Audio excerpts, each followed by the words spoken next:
Moi, personnellement, j'aime beaucoup lire des livres. Quand j'étais très jeune, avant l'âge de 16 ou 17 ans, je n'aimais pas lire, même pas à l'école, je n'aimais pas étudier. Mais le moment que je me souviens encore de ce moment, à l'âge de 17 ans, que quand j'ai commencé et quand j'ai découvert cette richesse qui est dans les livres. La beauté des livres, c'est que il y a cette richesse d'autres gens qui partagent leurs expériences, leurs savoirs et qui vous enrichissent, qui transmettent leur richesse intérieure en écrivant des livres. Évidemment, les livres dans votre vie, si vous découvrez la richesse des livres, ça vous enrichit personnellement aussi. Et si vous me demandez les livres les plus importants que j'ai lus dans ma vie, que j'ai découvert, je peux même dire que quand on parle de Bible dans le cadre de la religion, il y a vraiment des livres en moi moi personnellement, que je considère les Bibles de mon développement personnel. Et un des premiers livres que j'ai lu, que j'ai découvert, c'était un livre qui m'a été offert par ma mère. Donc, à cet âge de 17 ans, elle m'a donné un livre de Dale Carnegie. Dale Carnegie, c'est un monsieur qui a écrit un livre sur comment se faire des amis. Quand vous allez lire ce livre, Comment se faire des amis, c'est un livre qui explique qu'on n'est jamais seul dans le monde.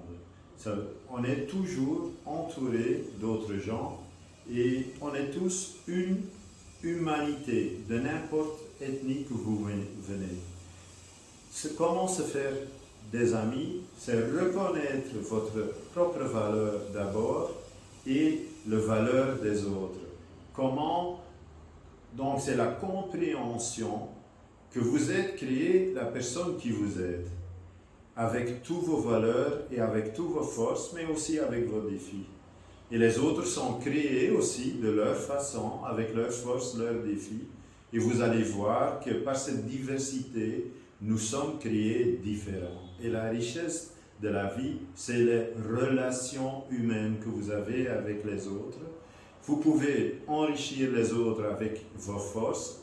Les autres peuvent enrichir vos défis et vos faiblesses par leurs forces. Et ça, c'est la beauté de l'humanité. Donc ça, c'est un premier livre.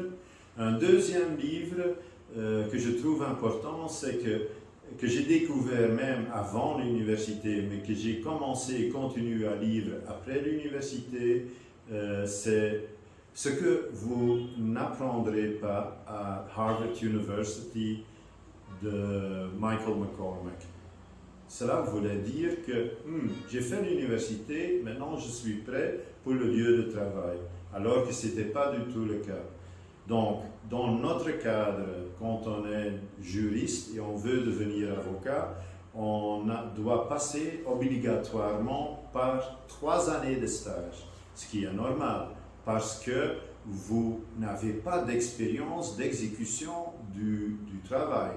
Donc, il faut apprendre à maîtriser ce travail et pour cela, il y a ces 3 ans de stage. Mais à la fin, ça revient à quoi?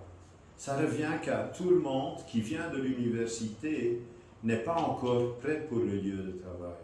Et c'est à vous-même, ensemble avec votre employeur, de développer vos compétences générales. Et maintenant, par le système ou la plateforme Prepacasi, on veut préparer les jeunes dans ces compétences générales qui sont tellement importantes pour vous préparer pour le lieu de travail. Ça va vous donner déjà une avance par rapport aux autres pour exécuter les tâches avec confiance et ça donne la confiance des autres aussi en vous.